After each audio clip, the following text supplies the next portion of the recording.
Breaking news.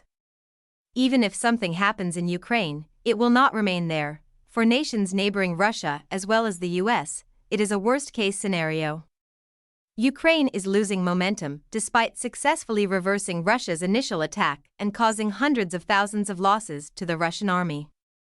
Because of demographic shifts, the war has froze. In addition to the normal ADD in Washington, the White House has a habit of providing Ukraine with weapons it needs to fight, but not win, which compounds the negative effects of anti-Ukraine propaganda. Our Achilles heel as a nation is our strategic impatience and our refusal to sacrifice. Russia is dealt a gift of fear and attrition. Even while Russians are upset about President Putin's foolish policies and the money they've wasted, they don't hold him to account in a democratic way. The framing of the war in Ukraine in Yerevan was very different from the arguments in Washington. The character of the Ukrainian administration is at the heart of the conversation in the United States. Can we trust that President Volodymyr Zelensky is a democratic? Could Kiev possibly be so corrupt? Does Ukraine's defense, if it has any substance, divert attention away from China, which is more crucial? Armenian officials, particularly those who have served in the Soviet Union, are direct when expressing a regional viewpoint. Putin wants to reassemble the Soviet Union in reality, if not in name, and this ambition is at stake in Ukraine. For Russian nationalists, the hope of a return to glory after the disaster of 1991 would end with a loss in Ukraine. The other former Soviet republics will finally be able to enjoy their freedom if Russia is compelled to live within its borders by reality. If Russia comes out on top, things won't look good. Putin may claim success and rationalize the sacrifice if any territorial conquest is confirmed. The opinion of Washington is unimportant, even though Americans may think it's a bad deal. As a nation, Russians will never fully understand the magnitude of their sacrifice, and their media perpetuates a false narrative fueled by patriotism. Russia is caught in a vicious circle. By uniting the Russian people behind the flag, Putin diverts their attention away from his economic failures. After invading Georgia and again Ukraine, Putin is forced to subsidize the occupied territories, which further depletes his economy and calls for greater flag waving. Quickening the pace of conquering is essential for achieving victory in Ukraine. He will target Moldova, which is likewise shifting its focus to the west. Georgia may also be involved. Northern Kazakhstan, located to the east, is an ideal harvesting location. Following Ukraine, everything becomes a pickle. The use of armed force is certainly not guaranteed in every situation. Once a beacon of hope for the West, Azerbaijan has become Putin's Russian proxy for the last 5 years. Russian oil is laundered and Russian troops are hosted by Azerbaijani dictator Ilham Aliyev, who is the son of a former Soviet Politburo member. Fear grips the Armenian people.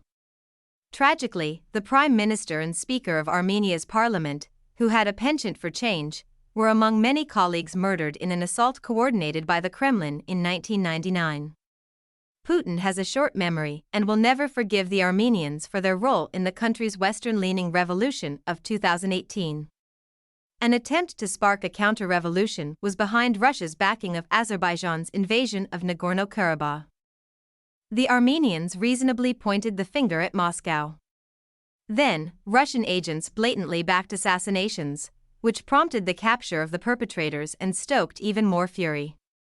A number of Armenians have voiced their dismay at Russia's remarkable success in polarizing public opinion in a country that was formerly very pro-Russian. But if Russia wins, it will impose an oil embargo and try to destabilize Armenia even more. For other content from the Washington Examiner, click here. The Baltics will be Dedushka's, or grandfather's, final prize. Far too many in the nation's capital think this is impossible. Do you think Putin would truly strike NATO and risk nuclear war? The truth might never be so obvious. Putin may try to bribe, entice, and undermine without leaving a fingerprint, just like he did a decade ago when he attacked Crimea using men without insignia. He might try attacking Vilnius, Riga, or Tallinn in the style of the 1999 Armenian parliament, but he probably won't risk an attack on Armenia because every time Moscow tries to push the country, it ends badly for Moscow. After the fact, historians enjoy pinpointing turning points. Usually they aren't that obvious beforehand. A lot more is riding on Ukraine's success than the average American knows. Instead of the 1990s, it's the 1950s that are at risk, despite her apparent efforts to improve Vlad's image and increase his popularity. 39-year-old Rada Ruskic has been branded a freak candidate for being permitted to run against the power-hungry leader. Legitimate opponents of the dictator who are anti-war and pro-democracy have been barred from running for office.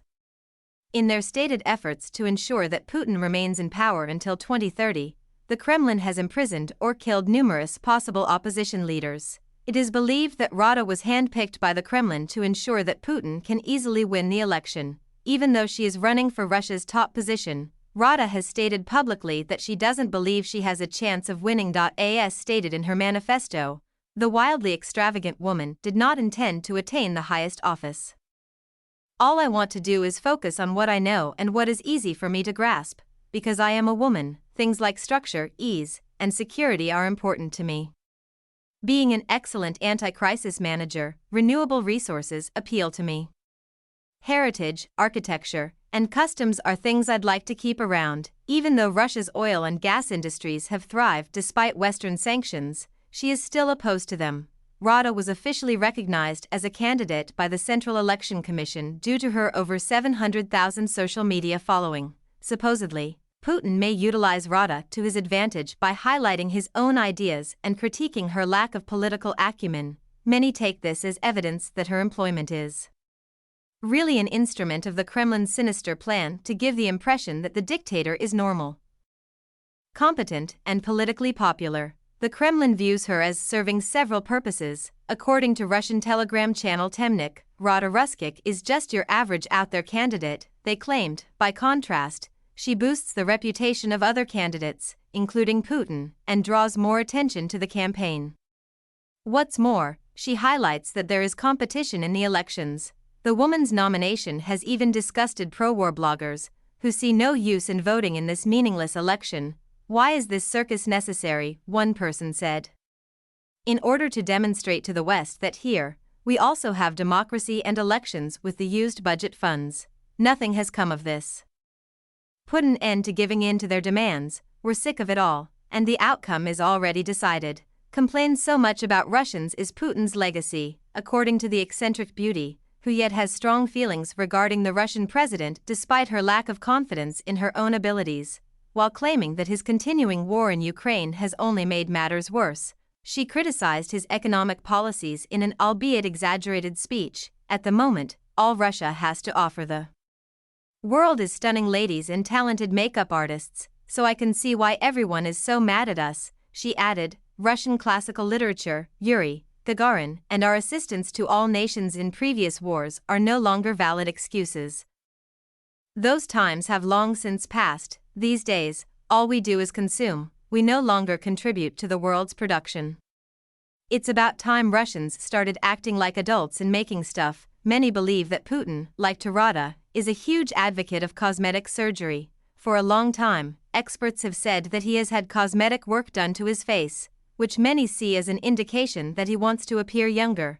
In the course of her 20-plus years in the Kremlin, Rada has admitted to 16 surgery, including those on her buttocks, hips, belly button, boobs, nose, and eyebrows. Putin probably wouldn't enjoy spending time with Rada if it weren't for their shared penchant for plastic surgery. Even though Putin has already criticized her for it, she has been uploading provocative photos online for some time. Putin further criticized a recent Sodom Gomorrah party that his goddaughter attended, claiming that it brought shame to Russian servicemen serving in Ukraine. Even though she wasn't at the party, Rada had previously appeared in an unflattering photo with a beanbag between her knees, which the dictator would have been less than thrilled to see. The 47-year-old head of Russia's opposition party, Alexei Navalny, and other possible opponents of Putin have been excluded from the ballot, but he is now serving a 30-year sentence for fraud and extremism, and he has been poisoned twice and mysteriously disappeared for days while inside. In April, Kremlin opponent Vladimir Kara-Murza, 41, was also given a crushing 25-year prison term for what was allegedly deemed treason and for critiquing Putin's actions in the conflict with Ukraine. However, considering the 2015 assassination of opposition leader Boris Nemtsov near the Kremlin, your incarceration may be interpreted as a lenient punishment by the Kremlin. No one has ever been able to pin down the killer responsible for his hoary